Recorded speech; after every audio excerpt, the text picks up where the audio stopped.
Hey creators, what's up? It's John once again. I am back after a brief respite, and this is the Sketch Magazine podcast. I am pleased to be here, as always, with Bill Nichols and Bob Hickey, and tonight we are discussing creativity. How you doing, guys? Hey, Doing John. great. Doing all right. Welcome back, bud. Thank you very much. Sorry I missed out, but I heard the show, and you guys did a fantastic job without Yeah, me. Bill actually spoke up.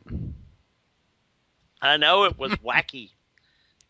He Yeah. spoke up. He sounded enthused. It was like, all right, who replaced Bill with this alien? Oh, shut up. You've heard me. If I get going on comics, then I go. So. Yeah, but not We just have recorded, to you put. know? Oh well. Okay. That's right. There's actual recorded proof that There you go. you are enthusiastic and emotional. Now you'll never be able to hide again. Oh yes, So, I will. Oh, yes, you. today's subject, what are we discussing? It is creativity. About being creative, what it takes to be creative, to stay creative, how to fuel that within yourself, and kind of present that to other people, I think is the best And way we're to supposed to go. fit all that within an hour? Okay. Absolutely. So quit dawdling and get started. Well, John Machida, the whole thing, and talk really fast. Oh, That's right. yes. So. It'll be like one of those sped up YouTube videos. Those are All scary. right. I know. Creativity, where's it come from? What gets you going? Bill, I know you've talked about walking around the yard when you needed to come up with a new Yeah. property. Yeah. The thing I think with me and other people that I've talked to is that you have ideas, and sometimes there is a flood of ideas. Sometimes the ideas don't come at all, and it's a drought. The thing about the yard for me, the walking around the yard, was that by sort of involving myself in this routine, that other things sort of fell away with each, say, lap around the yard. So, like I said, about 6 or 7, something would click, or I would have some sort of breakthrough because all the other things, the static, was not there. It stopped being in the middle of me and my ideas or whatever. So sometimes music does that, and sometimes just going to the movies or doing something different. Just an experience, a different experience, sort of opens that floodgate, and it's different for a lot of people. Some people need quiet, and I've said before that I don't necessarily like quiet because when it's quiet outside, it's not quiet inside my head. So I need to be distracted in that way. So, but creativity, it's there, and I know people who say they're not creative in any way, but really, if you start looking at it, everybody's creative in some Yes. way, even if it's being creative in their dullness. People who say, "Well, I have a creative bone in my body," and yet they do uh, this, even if they're accountants or something. They're not that they have creative bookkeeping because that's illegal, but they have some sort of talent or passion, and that comes out in different Right. ways. So, What about you, John? What do you do? Well, I get inspired in weird places. Um, I get inspired from like I had a really inspirational weekend Uh-huh. hanging out with the Ringtail Cafe guys and You Chuck realize there's Moore. only one guy in Um, that group, right? well, I know I'm teasing. the ladies There and you one go. guy of Ringtail Cafe and Yes. Chuck Moore, because we'd done the con and all that stuff, and then the next day we just sort of hung out and talked, and we were just all sitting around the kitchen. Or actually, it ended up where most people were sitting in the hallway or like on the floor, and we just had the most inspiring and profound conversation, and that really got my brain going creatively for like the whole drive home. Just creative ideas were just popping out of my head left and Great. right. um, so that was really good. Or I get a lot of ideas when I'm driving and can't do anything Yeah. about it. I can't write them down or anything like that. or I'll get a lot of ideas in the You do shower. know that your iPhone has a mic system in it, right? I have started Yeah, using that because I can't get to paper when I'm driving. I will talk an idea just so I have it somewhere to later get back to it. right. Yeah, that's not Hmm. a bad idea because, you know, doing the notes thing on the iPhone is a little Yeah, while dangerous you when yeah. you're driving. But no, it's like the creativity for me comes when I least expect it, which kind of, I guess, begins the question: can you force creativity? I mean, as we all know, deadlines are the devil that all creators have to live with. So, what do you Right. do when you come up against that? Well, for me, well, first for me, when I need to be Well, creative, let's talk it about your just I'm creativity sort of first. like Yeah. you. I can be driving, music blaring, so many sensory things going on, and then something hits me, and I'm like, oh, oh, oh, oh. I grab my phone, flip on the mic, and start just talking. Save it, boom. Um, I'm working on this new property. Probably anybody who listens to the podcast know, and I had a problem with the property is sort of based on some pre-created characters, and I'm taking these legends and doing my own thing with them. But there's one character in the legends that I really truly disliked. I disliked the character and the whole situation that was originally created with it. So I had problems with it. And I was talking to the artist about it, and he asked me why I sort of wrote him out of what we're doing. I told him that night. I don't know. I guess I must have been thinking about our conversation or something. I woke up at 5 o'clock in the morning, and I had written a whole prequel to our series. And it's the whole situation that leads all the way up to where I want to launch the comic. So I guess now, and I've been making notes, I'm going to write a prequel novel, or say like a dime store novel, one of these Harlequin romance, like 150 pages or something like that, leading up to the comic. And in that, I wrote this character that I truly did not like. I love him now. I gave him I gave him the reason he did what he did and the situation that he created. I gave it all reason to it. I guess before there was never reason to that. So I was able to work it out in my head, I guess, sort of twilight or whatever. I woke up it was like 4:45. My wife woke up at 5:30 and asked me, "How long you been awake?" I said, "I don't know, an hour or so." And she says, "What's wrong?" I said, "Nothing." And she knows at that point my head's just going a million miles an hour. So I've been making notes and stuff. So yeah, I mean, I told the artist the next day about it, and he's like, "I want to draw it." And I'm like, "Nope, we need to launch it from what we already have written." And I said, "You can draw, maybe some plates or something for the novel if we end up writing a novel for that." So some really weird places. As far as me, it's never been hard for me to force creativity because I focus my creativity on so many different projects, and I know you guys tell me I'm spread out too thin. But I think anytime I'm excited to sit down with that group of characters again and say, okay, now what are they telling me? Because to me, these characters, I throw them into a situation and they write themselves. I know their personalities, their mannerisms, and they're like, oh, if I threw her into a pit of vipers, how are they going to get out? This character would get out this way, and this character would do this, and they teamwork because they spent so much time, and then it snowballs, and it really does write itself. I know in the past, and some storylines we have lingering with Blood and Roses, we threw in the rogue time agents, and that got me all excited again because Bill had built this huge thing in Blood and Roses with all these time agents and all these relationships and stuff. And then I I went in and blew up the satellite and everything on Bill. But then Thank you you're for welcome. that. Yeah, really. You're welcome.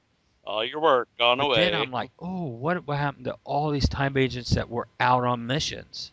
Some of them are still working towards the betterment of finding time shards. Some of them's rogue.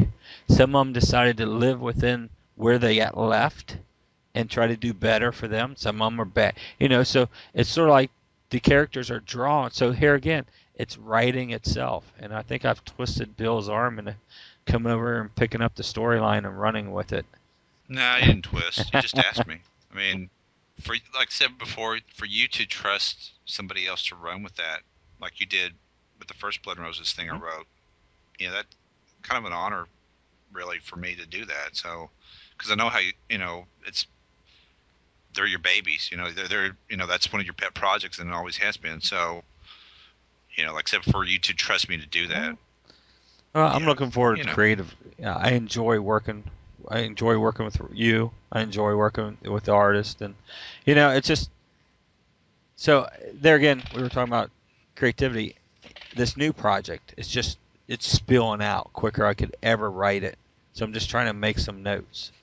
The new online strip. Well, as Bill knows, I had a huge bump this week because I had pre-written some strips. They were funny when I wrote them, and this is my first time trying to write humor strip. Wham, bam, boom, and leave at least a chuckle at the end of it or something. I did a strip. I colored it. Wasn't real happy with it. But I thought, all right, wrote it, put it online. As soon as it went online, I was like, oh my gosh, it's horrible. Showed it to Bill, and then I yanked it off. I couldn't stand it. I yanked the strip back off. I was not happy with that strip.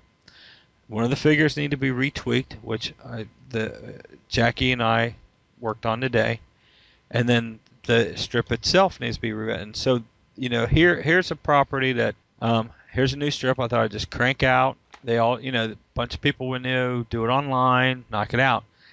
I'm rethinking that I need to bring Bill or somebody on as an editor and let me write the strips, let somebody else read it, see if the punchline's still there.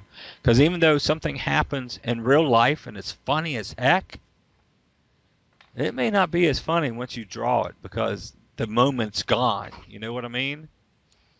The strip here was, and this happened. Katie got on Clay, says, Clay, you need to take the recycling out.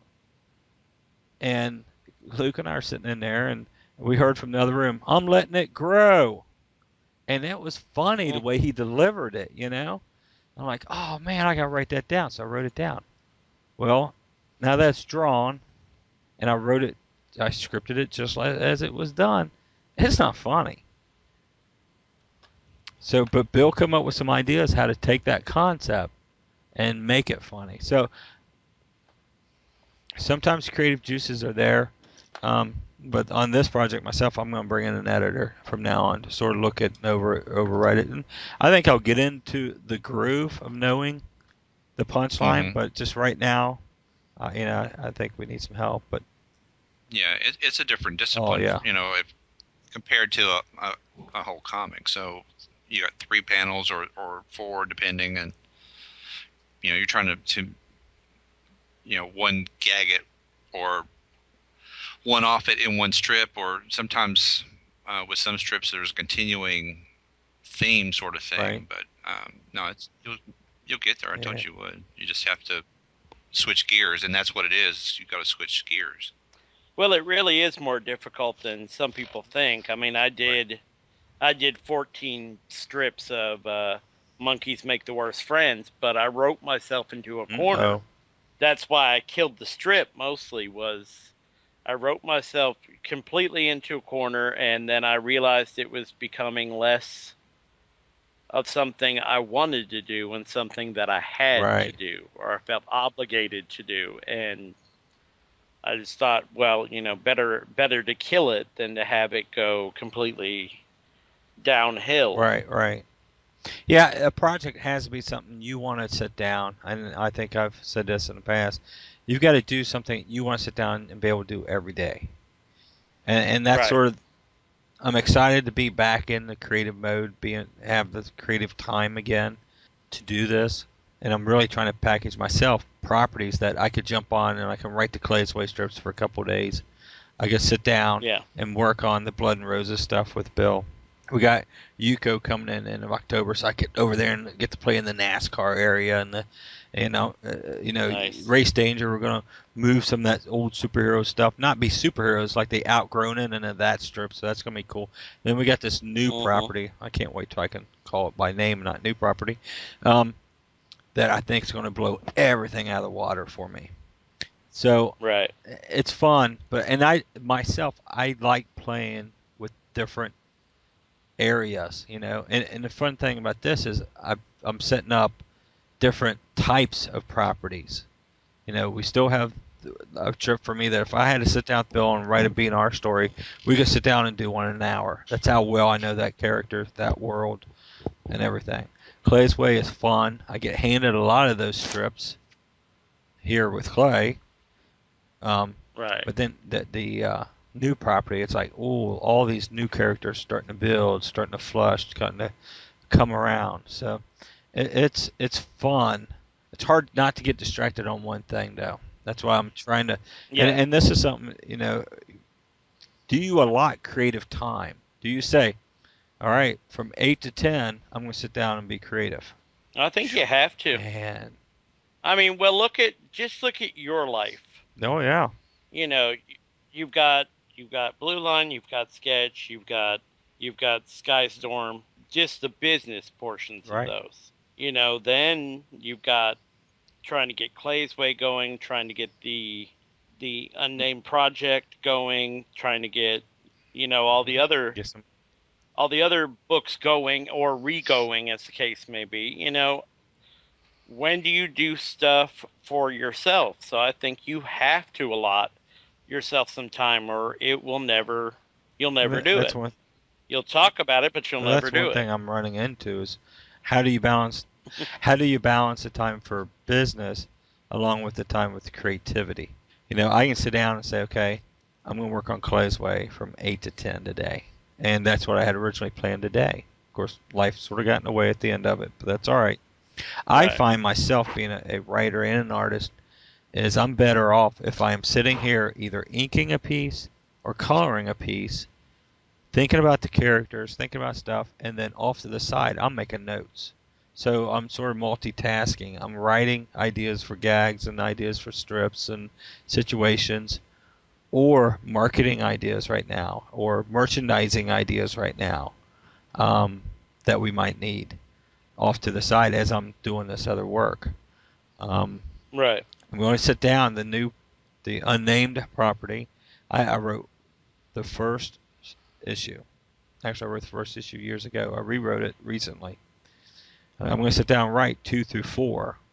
Here, it will be after Detroit Fan Fair. So after the end of October, I got November and December to the first of the year. I got those 2 months to write 3 and 4. So I'm gonna have to put some serious time aside to write those 3 issues. So it'd be interesting if the flow really continues to roll. Like, can I just write 2, 3, and 4 and leave it where I want it to set up for the next series? If it Right. sells well enough. So that's because we want to really kick the property up the first of the year. And Eddie says he can do a monthly schedule. So I'm looking to just hand him those 3 and say, here you go for it. But even with that, I'm thinking of marketing ideas as I'm writing or I'm looking at a piece of artwork or working on a logo. I'm thinking of ideas along with it, story ideas for characters and merchandising ideas. I would never know what it's like to just be a creator because it's not in me. If all I had to do was produce the artwork or just write the strip and somebody else is totally worried about everything else, I don't know. Part of the fun for me is also being involved in the merchandising, being involved in the promotions, being involved. But part of the pain in the butt stuff is those. The easier part is creating. Building all that other stuff, as Bill and I discussed last week, is very hard to do. Well, I think that's what is unique to you because most people tend to just focus on that one thing, but you, as you say, can't just focus on that Right. one thing. You work best when you're doing 4 Yeah, things. there's a reason I'm doing a strip that's about ADHD, ADD, and dyslexia, huh? My A little kids get it, bit. honestly. What can I say? So, Uh-huh. yeah, multitasking is something I definitely enjoy, but it's probably is one of my downfalls that I need to. Bill says hand some things off, let some other people be involved. So that's what I'm really going to try to work on because I do look forward Hmm. to doing the creative stuff full time. I agree, but I've known you for a lot of years now. I believe that when I All see right. it. I'll give it a shot anyway. Creativity. What are some steps that you guys take? Like if you're gonna create a property, okay? Just out of the well, Bill, you got to ask by Gary to create something. Mm-hmm. He Right. gave you some guidelines or not? No, all he wanted was because we've talked about things before, doing things, and he knows that I write, so he wanted a 2 to 3 page or 3 to 4 page, whatever it was, fight with Okay, so he zombies, gave you some. and that's it. Right. That was what he asked for. He teaches at Ringling. I don't know if it was for a class assignment or if he just wanted to do it, or if he just had the itch to draw that because he can draw anything. But like I said, once I started that walk and fit Ursula in there and threw it to Gary, I mean, like I said, you saw what came back, what I would get in the as email attachments with all these sketches and the costume design things, and we'd go back and forth with things, and so it was sort of a give and take, and he would come back with maybe not just one but 2, 3, 4 illos and stuff. That just fired me up even more. Cool. So in that situation, it definitely helped having somebody to play off of. And sometimes I'm like you, I have so many things going that if I'm inking, I'm not really just inking, I'm doing other stuff. But when back to school starts, I go to the Walmart or wherever and get notebooks, and I load up with binders and stuff because eventually I'm going to need them. So hopefully I fill them, but I've got stuff in case, just I'm prepared, and that's what I've counseled other people to do that, to have that stuff, not to just be creatively prepared, but also in other ways. Because what happened, like you were saying before with the iPhone and stuff, my brother gave me a tape recorder because he knows sometimes I have to drive for length and he knows that I'm thinking when I do, because what else I got to do when I drive. So things just come out of nowhere. So my brother was really good about helping me prepare with that. So I wrote in out loud, I sampled out dialogue for the Ursula thing, and a couple other things that they would hit me. So I have to transcribe those notes and listen to them and probably cringe at this point because that's not going to work. But it was cool to have that outlet too. So I mean, having been in theater and written plays, I'm not bad with the dialogue. So sounding it out, I recommend it. Just like if you write something, read it out loud to see if it, how well it is, how well it reads and how well it sounds. And I always, if you can tape record yourself and listen to it back, then you sort of get a sense of,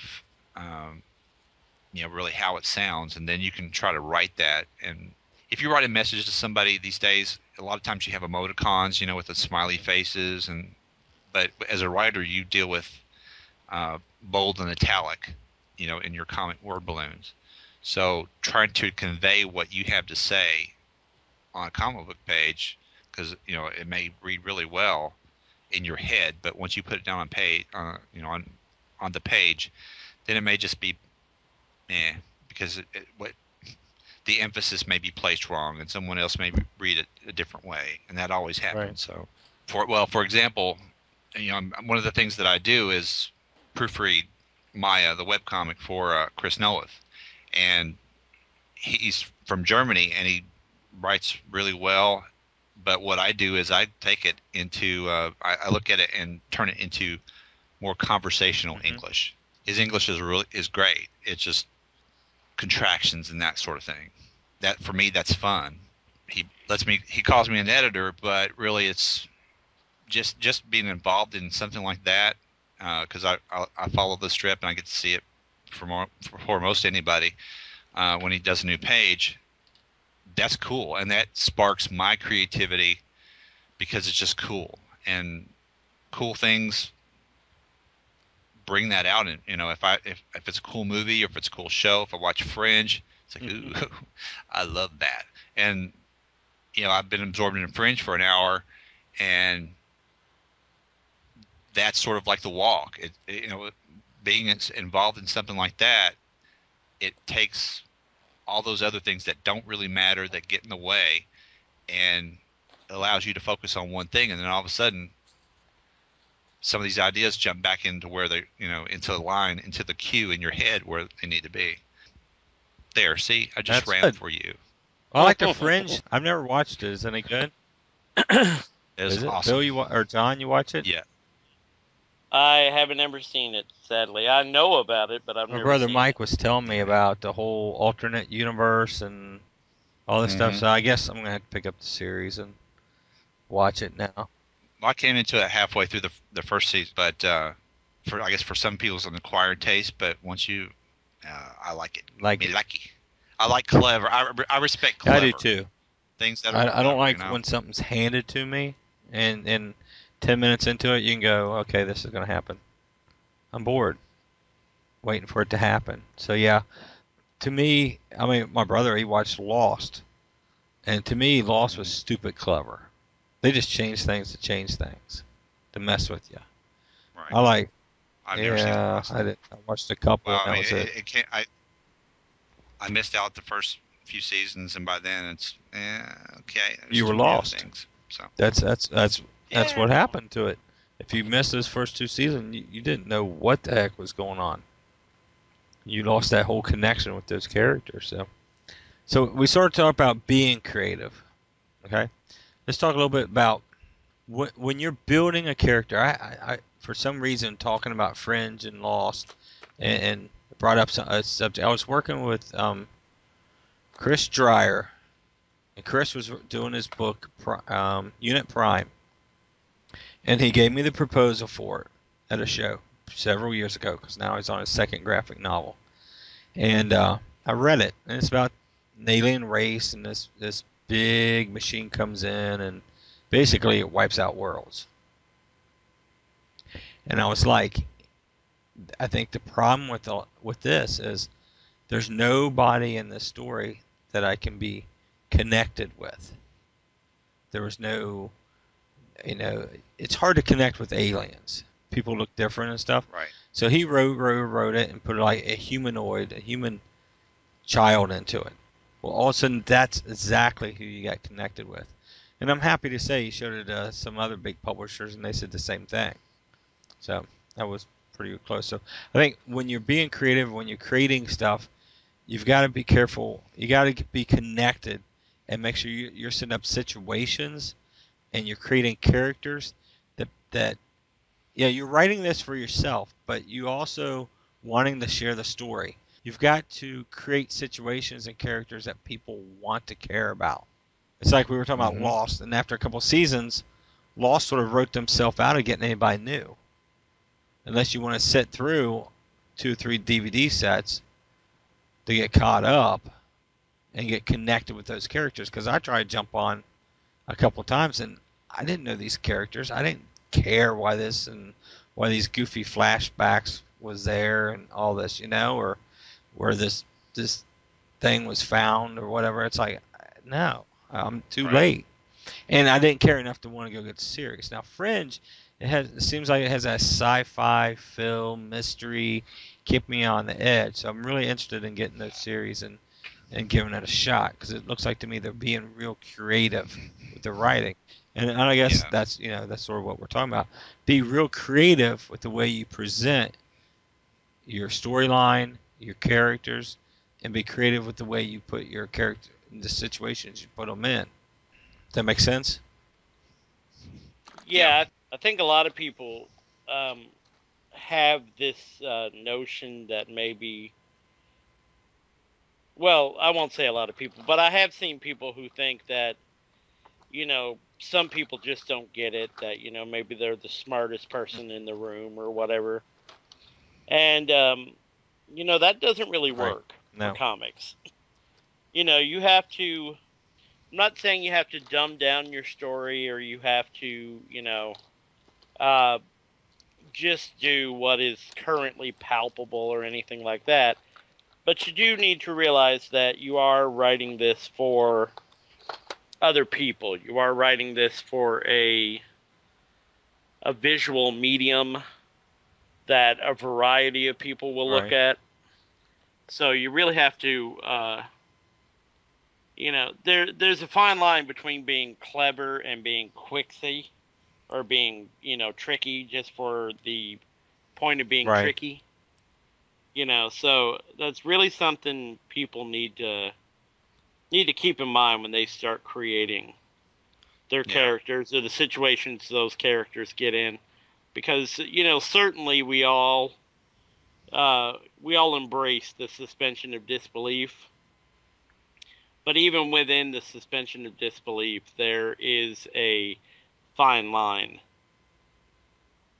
You can believe in Superman and all that, but you have to remain true to the premise of humanity and those characters and things like Right. that.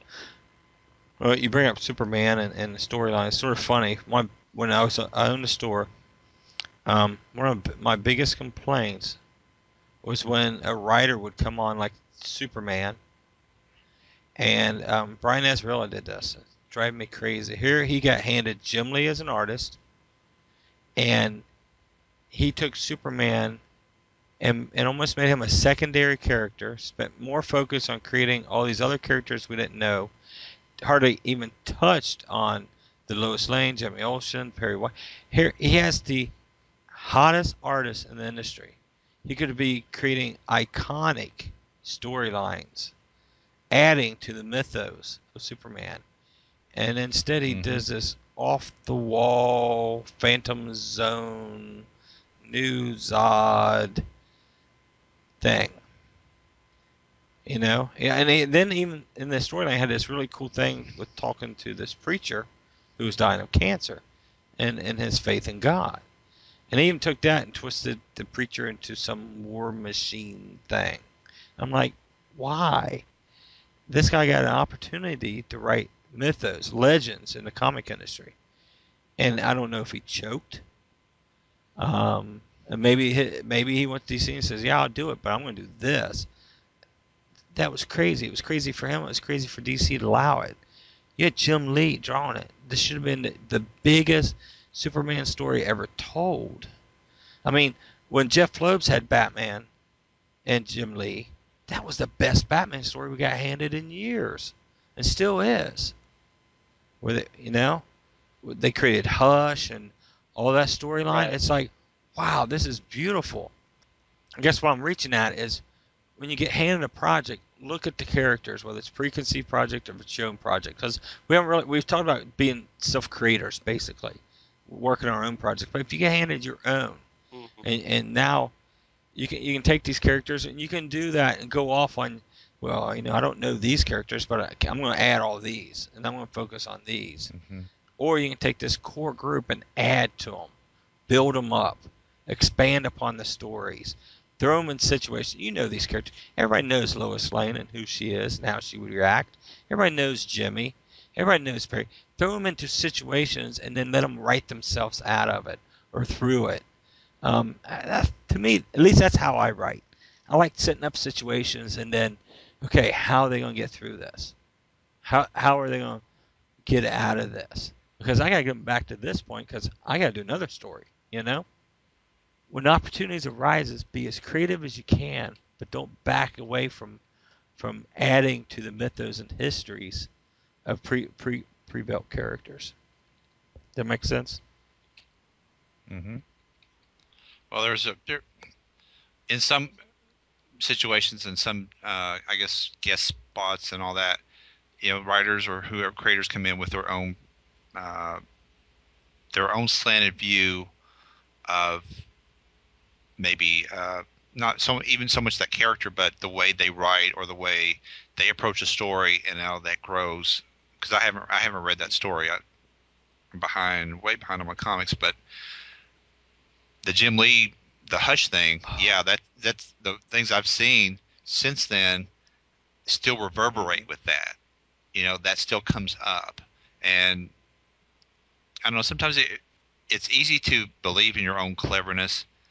Uh, I was thinking earlier when we were talking that years ago that this guy wanted me to, ink his book, and he was sort of pitching it to me, and he said, and then I quote, and he named all these classics and the Bible Wow. and some other things, and but I read the first few pages that he had done, and I was like, okay, where's that other stuff? I mean, where's the? I don't see anything about the Bible or um, Tale of Two Cities or whatever it was. It was classic literature, and it might as well have been Zen in the art of motorcycle repair. But it's enthusiasm, but you have to channel that enthusiasm for your property or for your creative outlets or whatever. You have to channel all those things and balance things. Are you trying to be clever for clever's sake? Because sometimes that falls short, which is sort of what we said at different times, and get other people's input, just like with when we looked at Clay's Way the other night. Um, just getting another person, another person's perspective, because I could see what you're doing, and I could see where you're going, and my thing was trying to help you get there. Uh, just like with Chris and Maya, out of just the proofreading, we've talked about some things and making some things clear, and he's doing a new pitch, and I'm helping him a little bit on that too. That he's trusting my opinion and not dismissing it. He's asking for it, and that allows that creativity in me, or that those energies, to be channeled in a very positive way. Because if I can help somebody else, especially, I don't have to get credit for that. Like with Chris, I mean, I told him time and again, any deal that he makes, or any, if he reprints this as a graphic novel, I don't have to be mentioned in it. I'm just glad to be part of it and help him realize his dream. And because one, it's cool. Two, it's uh, fun. Three, it is creative because I'm involved in that process. So um, that's just one project, and if you're doing your own project, you have to go through those same set of whether it's priorities or what you want to achieve, how you want to achieve it. If you're working for somebody else, those priorities change, because you can't automatically, a lot of times, especially if it's a licensed character, you can't do with a, well, in some situations maybe you can, but then it becomes an elseworld story, or what if, or Right. something. Uh, you can't go too far outside the yard in that, um, and I don't know, have it believable Right. in a way, because then it goes outside the mythos. So it creates something else, a different set of circumstances, and if you don't do it right, sometimes that people look at you in a different way, like you tried, but Right. you didn't do Well, it. And, that's sort of what happened with the super. And Brian Azzarello is a heck of a writer. He wrote a book called Pride, yeah, and if you haven't read that, I need to get you a copy of it, Bill. It's about this pack of lions. I think it's in Baghdad during the war, and they're hmm trying to survive. And it's written towards the lions' view, but that's really through people's view. Um, it just blows you away, man. Have you ever read it, John? Pride. No, Oh, I don't think I've you read know, that. I don't here again, recall that one. something totally his, and it just knocks me on the butt. It's a wonderful story. So I don't want to rag on him. He can't write Superman. I'll bet you he can write Superman given the situation. But on the flip side of it, that story, I didn't bother to buy the trade. I have no collections of it. I probably don't even own all the comic issues now. On the Batman one with Jim Lee and Jeff Loebs, I own every collection they've ever published, from the large oversized one to the two hardcovers to all the soft covers. I mean, it's a story I want to make sure I have available to read again. You have to be careful on the creativity end, that you're reaching the audience that you're either being paid to do, or the audience that you're trying to create. You know what I mean? The Blood and Roses thing. You and I are on the same wavelength as far as the time travels. We've spoken about the rogue type agents, and And the current story that we're getting ready to wrap up was sort of cool because we have this set of characters over here with Darkness Chronicles, and you wrote the first story in the backup of Stormquest for them. Well, I was able in Blood and Roses to take one of those main characters, and we come to find out in the story that we're working in that he is a rogue time agent, and that he's been there for a long time. So the whole time thing is played out. So that's sort of cool. It's making that connection throughout this universe. I'm careful not to step on, and Blood and Roses will move right on, and the Darkness Chronicles stories can continue too.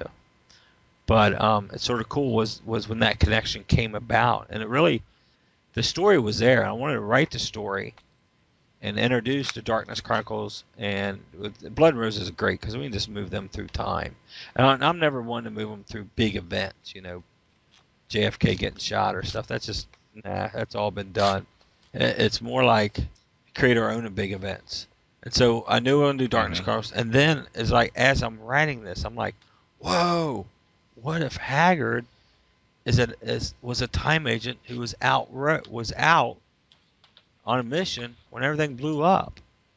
That story just started rolling there, and then and then you and I have talked about other agents that were out there, and some of them may be falling right behind the girls or in front of the girls, getting time shards for their own reasons, for their own power building, for whatever they can do, or to sell them, or to use them, or whatever. So yeah, I can see. It's just amazing how creativity, one little thing, can all of a sudden spin off this whole set of ideas, and you can just start running with that set of ideas and start adding it to the core.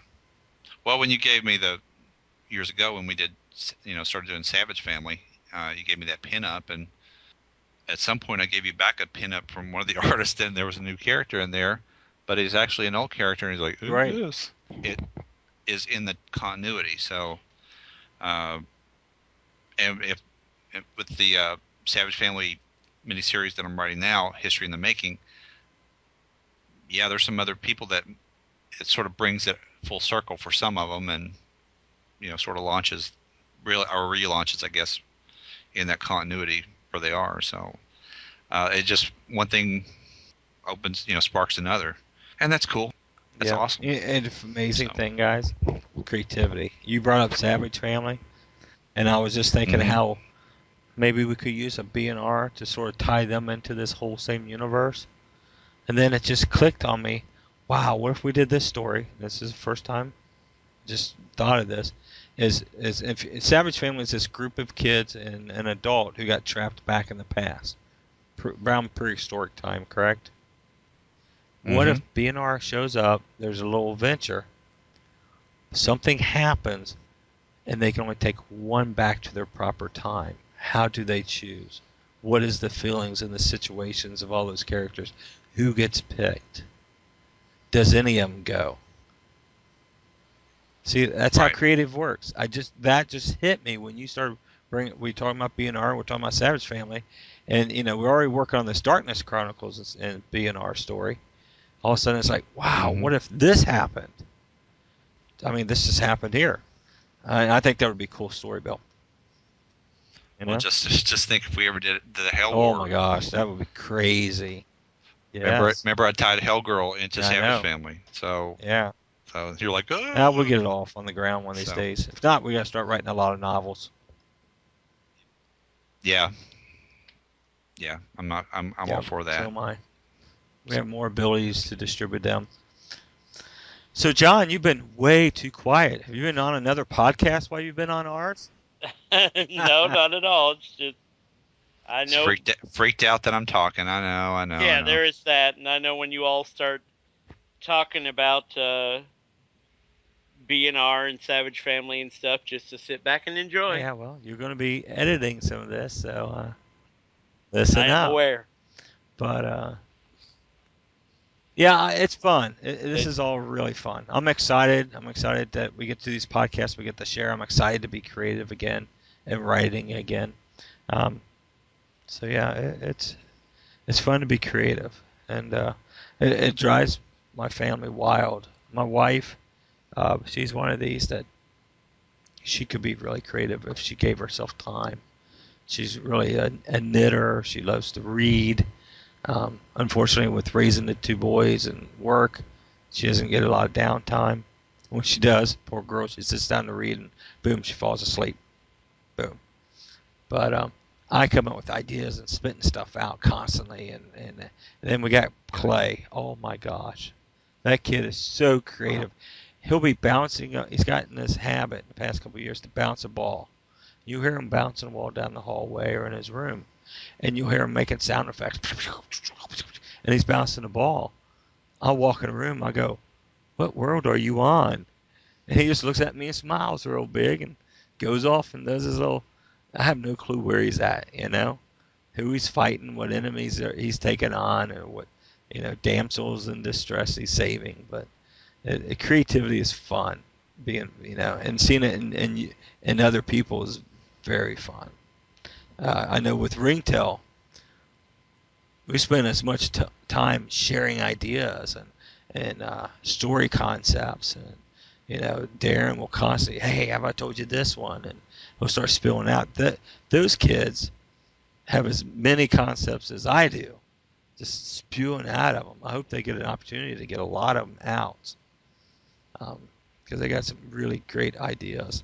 But I think once you get something going, you just gotta, things just roll for you, and it's amazing how other properties or other characters you create will help you roll with other ideas, maybe something totally different. This new property of mine, I have discussed it, and it was a totally different entity 5 years ago. But there's a series of books I want to write, and I've been playing with. And I sort of pulled a little bit of the concepts from that over into this series, because I'm not sure when I'm going to get to writing novels. So I want to play with some ideas. Some of that's being pulled over into this. I think I said this in a past podcast, is that some of your ideas you get from, it was like situational. With this story, the editor came back and says, you know what? They don't have wild bears in England. I was like, what are you talking about? Yeah, I didn't research. I figured there's wild bears everywhere. Well, they've hunted them all out in England. So he says we have to use a boar or something. I said, no, we can't use a boar. It's got to be a bear. So I came back instantly with, well, is there wildlife preserves out there, reserves, trying to reestablish bears? And he researched it and said, yes, there actually is. From that, it just started snowballing this whole academy and the land that they were on, and tons of story ideas came out of. I couldn't have bears originally in my story. So because in one situation, a lot of times it will roll you off into many other situations that may be a lot better than your original concept. So the trick is just to deprive you of things, say you can't do this, and Yeah. boom. I'll come up with 10 Okay. more. No, I don't need 10 more. Let me get the ones I'm trying to get done. Okay, so you can't have race cars in Race Danger. Go. We'll do it underwater. There you go. Be Yeah. submarines Does anybody now. remember Marine Boy? Wow. Mhm. No, I don't think so. Okay, maybe I made this. I Sure you I didn't know I dream didn't that make up. it up, but I have not been able to find anything from this. There was a cartoon. I'm guessing it was like an anime, and it was called Marine Boy. At least that's what it was adapted over called. He chewed aqua gum. He chewed gum that allowed him to breathe underwater. And of course, he had his. Okay. Oh man, when I was a kid, that was hot. That was like, wow, I want to be a marine biologist.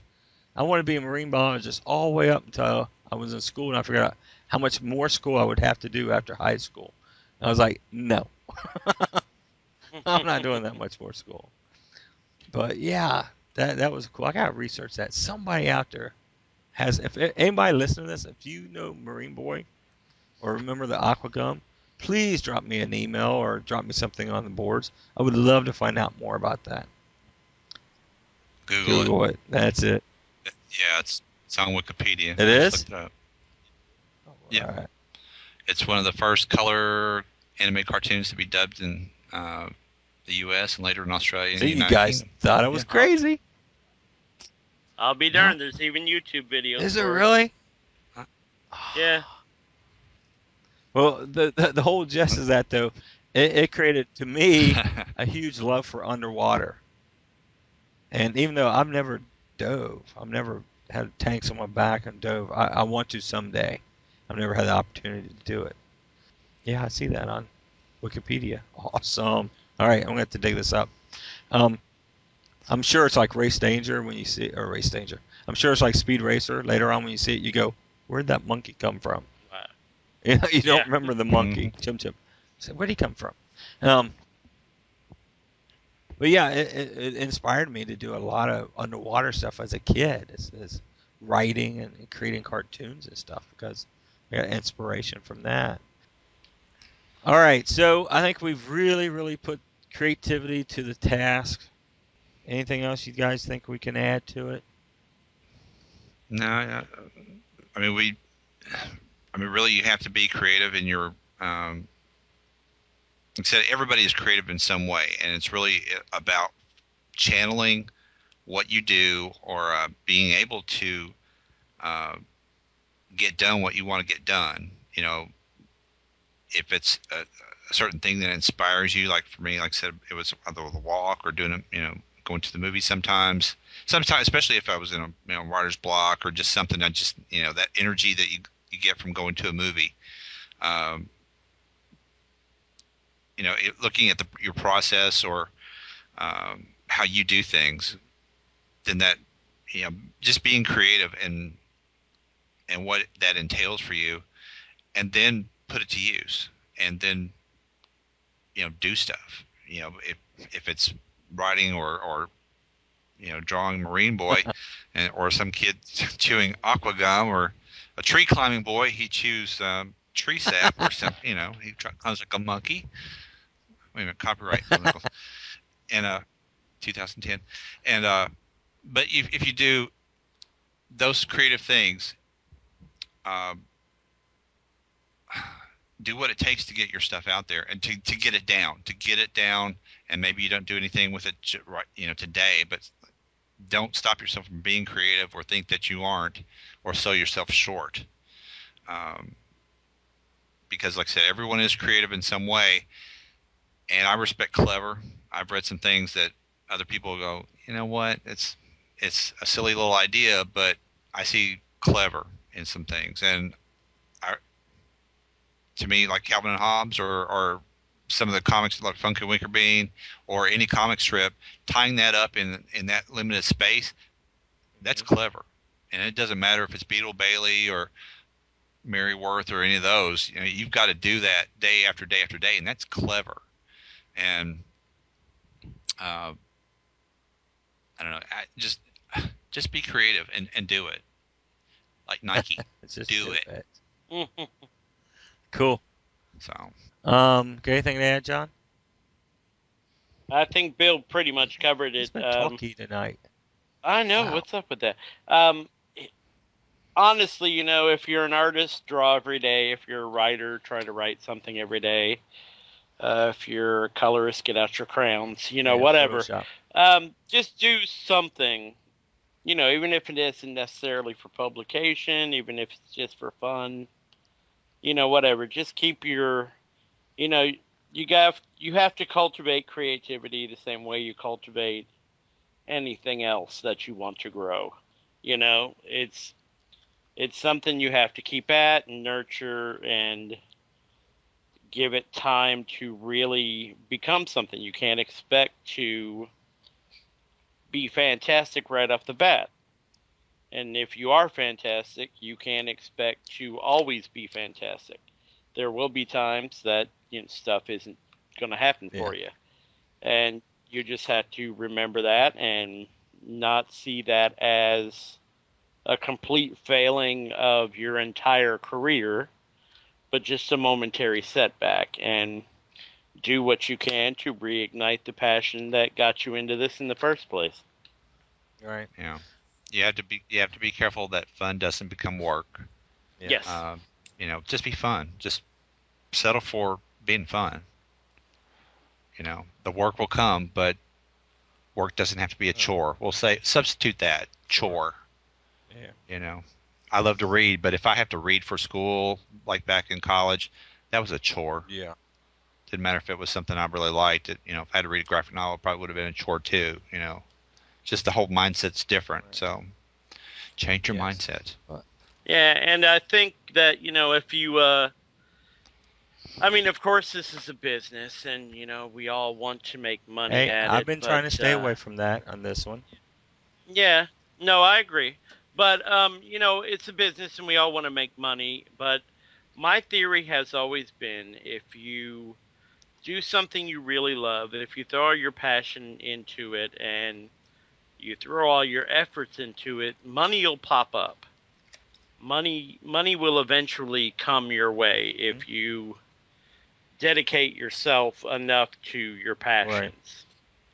Now it's not always easy to keep that resolve, especially when the bill collectors are calling. But it's always a if you believe enough in your work and what you're doing, eventually you'll succeed.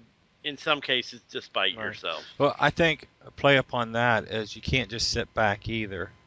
Um, you've got to look at other people who are doing something like you're doing and Mm-hmm. mentor from them, whether they connect directly with you or you look from the outside in or from the outside into what they're doing. I know with this strip, I've never done a strip, never done an online strip before, new material that's going to hit twice a week. So Right. I looked to like the PvP Online, Scott Kurtz. I looked at Penny Arcade, even though my strip has nothing to do with gaming. I want to look at especially these two strips because they are very successful. The download numbers are huge for these two strips. Right. They're very different in the way they're handled because what I found out is that PvP Online hits 5 days a week now. Full collar, Mm-hmm. boom, 5 days a week. He doesn't hit his blog very often. Just about once a week, maybe. I'm not sure if he's running a community. Nowhere that I can see on his site. Where Penny Arcade, they only hit 3 days a week. On the other 2 days, they do a what they call news update, a text blog. So 5 days a week, they have new content. Um, they got a huge marketing and I think next week, let's talk about marketing and merchandising. Okay, just get that going because I think Okay. and being low in merchandising stuff that you can really do and not cost you a lot. But I sort of looked at both of these strips because I knew there's no way I could offer 5 days a week right now, not with everything I want to Mm-hmm. do. And the artist that's helping me out on it, she's got tons of commitments too.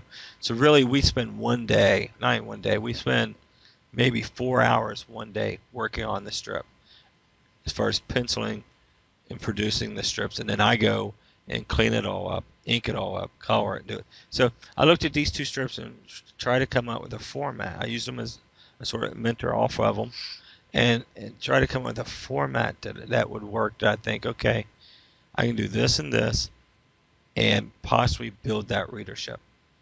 But so you can't just sit back and blindly say it's going to happen. You've got to constantly trying to teach yourself. I always tell the boys, you learn something every day. And even at my age, I'm still learning new stuff every single day. I'm constantly out there looking, trying to find it, whether it fits within my creative end, whether it fits into my business end, whether it fits into the marketing end. I learn something every day, and I try to look at what other people are doing. This past weekend, John and I was at the Cincinnati Comic Expo, Mm-hmm. and we'll share this little story real quick. I had some of the older stuff I published out. Really, nobody was looking at it, and I didn't expect them to.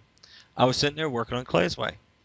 Out of the blue, I just tossed the whole portfolio of Claysway stuff on top of everything else. I mean, this was the worst way to display something. I didn't have anything hanging, just this 11 by 17 portfolio dumped down on top of all this stuff. Not dumped down, but laid on top of it. I'm sitting there drawing, which is always a good eye catcher at a show, by the way. People love to see people draw. Um, next thing I know, people were stopping left and right. They were asking me questions about these characters. They're cute. What's this about? I had nothing prepared to promote Clay's Way. I hadn't really expected to. No business cards, no postcards, nothing. I ended up writing it on back of old business cards, the website and stuff for people, so they could, I told them it'd be a couple weeks before it really hits. They're going to come back and check it out. So I found out this weekend Cute sells. So I went to some friends wanting to learn something who does Cute, and said, "You guys got to teach me how to do Cute. Teach me how to sell Cute, how to merchandise Cute, how to get it out there." Because what it showed me is I can reach not only the audience that's at a comic show, but I can reach all the audience that's walking through that normally wouldn't look at comic books. The girlfriends, the wives, the daughters that's getting dragged through. Those stopped also. That's not only who stopped. There's guys stopping and asking about it. So I found out a lot that week, and now I'm going to go out and learn how to do my quote-unquote cute. And this isn't, my favorite pony type cute. This is more like your Bart Simpson type cute, you know. But it's like, all right, now I've got to learn this so I can do this property justice. So there it is. I got to put some creative juices in that to create the imagery and the products that I need for that property. So a little story from this past weekend. It was a fun weekend, by the way. They had tons of people. It was crowded the whole time. Cincinnati Comic Expo. Will be back next year. I think they're moving locations. But it's a good show. Bill, we missed you. Sorry you couldn't make it. You got to come next year. Okay. All right, All I'll be right. there. Such commitment. That's my I'm gonna go plan. down and get him and drive him up. I was about Yes. to say, we need a big burlap sack because he's kind of tall. I have a lid on the back of my truck now that locks from the outside. We just throw him back Nice. there with a cooler and some snacks. They'll make it for 3 hours. Yep. Put a couple of holes in it. Yeah, we don't want to do that. Don't want to give him too much air. He'll realize where he's going. That's true. He'll MacGyver his way out of it if we make it too Yes, easy he for him. will. As long as I have a stick of gum and some duct tape, I'm good. That's right. And a popsicle pocket stick. knife. Watch out. He'll make That's a right. bomb. John, what you got going on over at comicrelated.com for us at Sketch? Comicrelated.com. Well, first off, I have to give some props to Mr. Brant Fowler because he stepped in and saved my behind. As you mentioned, we were at the Cincinnati Comic-Con, and as such, I didn't quite get to all the Sketch.net posts. However, my buddy Brant slipped in there, even put my name on them. So I could have just let it go and let it look like I was really on the ball, but he deserves his props. So thank you, Brant, for coming in and saving me when I was otherwise engaged. So that said, here we go. The first story in reverse order is about self-publishing. Actually, the 2 days are from the Toronto Comics Art Festival.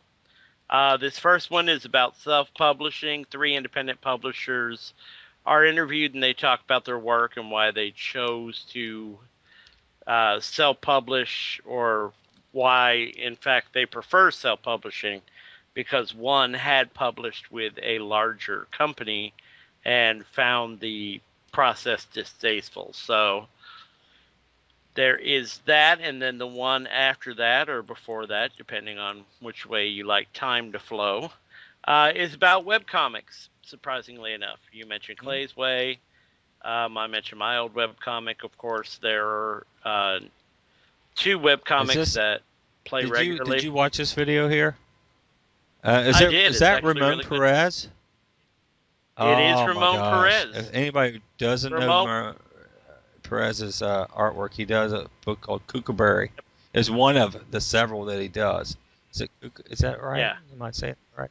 Yes, Kookaburra. And it's featured very prominently in this particular video. There's also a young woman that I met at, oh, darn, where did I meet her? It must have been at Heroes, who does a kind of an autobiographical webcomic called Dar. Very nice lady, very interesting story. So It is quite adult. So you must be of a certain age to read it, but I can definitely recommend it because it's a really good story as well. And then Humberto Ramos, sketching from way back in 2008 at Comic Con. Um, this would be a Grant created post, so to be honest, I'm not sure It what he's looks like sketching. Sentinels. Looks to me like Doctor Doom and Uh-huh. Sentinels at some point. So there is that. And then superstar artist Marco Djurdjevic. Yeah, Uh, I completely tore that name up, but he is a concept artist and cover artist for Marvel. He's done some of their really good gatefold covers for the X-Men, Avengers, I Spider-Man. think I, I think I have this So huge vinyl printout of I got a Avengers cover that he did. It's all like sepias and browns and stuff. Guy's just yeah, awesome. he's an yeah, he's extremely, extremely talented, and so definitely check that out. It's sadly not a very long video, but well worth the 5 minutes it'll take you to watch it. So check that out. And then another artist with another difficult name, an Italian artist named Marco Stantucci. No, that wasn't as hard as I thought. Who worked on Secret Invasion, Spider-Man, Captain America: The Young Allies. Here he is sketching Spider-Man at the Milano Comic Con for this year. So I guess that would be Milan, Yes. Italy. Um, then this is a video that I actually came across. I use the grid method with my art students fairly often. Um, and actually, in my little writing here, I take some of these tutorial creators to task, but for having a lot of music overlay and not enough speaking. But this guy mixes both. He uses the grid method and then kind of overlays music uh, when he is drawing. So I let him go on that one because it's a cool method uh, for people who are still working on their ability to sight Right. draw. The gridding method allows you to break up a picture into much smaller areas and boxes and use that to transfer a picture that you were trying to create. So, a little teaching tool Yeah. if nothing else. And then I once again dipped into that old faithful, the comic book greats. Sergio Aragonis got into it with Mark Wade Yes. recently. Yeah, Mark Wade in his, for those people that don't know, Mark Wade in his keynote address at a recent awards show, uh, not so much praise, but um, fell on the favor of those people who do the digital downloads of Illegally. comics, believe illegally, believing that it would be, uh, in much the way that it happened with the music industry. Ultimately, it became something that I don't know if helped is the right word, but maybe pushed the regular distributors to put the music out Hmm. legitimately on digital forms more quickly. And it would appear Sergio and he nearly came to blows. I don't know if they actually came to blows, but I heard nearly came to blows. And I've always I've always really respected Sergio Aragonis because he has kind of done what I would have considered impossible. He took something that was completely his own with Gru the Wanderer, something that was pretty much outside what Marvel, the company he went to, does. There's really nothing else like Gru at Marvel, definitely not at the Right. time, and I don't think even No. still. And he took something that was essentially creator owned property, but got it into a mainstream company. And I believe, pretty much kept the rights and everything to Yes. it. So that's nearly impossible, or at least used to be nearly impossible to do. It's always good, we all really appreciate the artists who were uber detailed and, who use a million lines in their drawings, and, the Jim Lees, the J. Scott Campbells, the Michael Turners, people like that who are just fantastically detailed. Well, Sergio kind of goes the other direction and uses as few lines as possible to get his point across. And he usually does it with some incredible skill. I mean, you can immediately look at what he's sketching out and know what it's supposed to be, know what's going on. So I just thought, I would revisit that. So there's what, like 6 videos of that. So that's a chunk of someone's time, but I think it's ultimately worth it. And I believe that brings us to a close there. And Bill, you've got an announcement to make over off on the boards, correct? Yes, the new Sketch Magazine art contest is Get Him to the Greek on DVD. The movie starring Russell Brand and Jonah Hill. Over on the comic-related board, under the Sketch Magazine forum, under contest, Blue Line Pro art contest, it's right there. And the subject is draw your favorite rock star in concert. And the deadline is October 25th this year. The winners, we'll have a few copies of that. Will win a copy of the DVD, which is rated R, so that this is the only contest so far that we've had that there's a age restriction. You have to be at least 18 years old, because if you're not 18 years old, you can't win that DVD because we can't get it to you. And the winners are those winners will be published in Sketch Magazine, and it's open to everyone, including industry pros. And like I said on here, yes, I've been asked before, because pros like to just do stuff too, and that harkens back to what I said I think last week. When you do a contest or one of these challenges, don't just turn in something. Bring your talent because people look at this stuff. So, Take that as a challenge, though. Don't go, oh, great, somebody's going to step in here and sweep this up. No, this is your chance to kick a pro's butt. Let's put it that way. This is your chance to show up. It's like taking a pro sports, basketball player out on the court one-on-one and be able to beat them. So here's your court. Put your best stuff out there. There's going to be some pros that steps in. Bill and I both know plenty out there. This is your chance to beat them, to show them you've got the stuff. So take advantage of it. It's going to be fun. I can't wait. Comics Mentor, you've been talking a little bit over there? A little bit. I always talk over there. But like last week, I showed copies of pages from my old inking portfolio. So I think I finished. I still have others, but I'm not going to just keep running those day after day. I'll have to save some for other days. Some of the things that I've been working on, which we talk about here, and that's not even a complete list, which is actually kind of exciting and scary. And just basically things of encouragement. What do you do to to get yourself motivated? Do you give up on your dreams? Was one post. Of course, the answer is no. That's just the title, but the answer is no. You don't.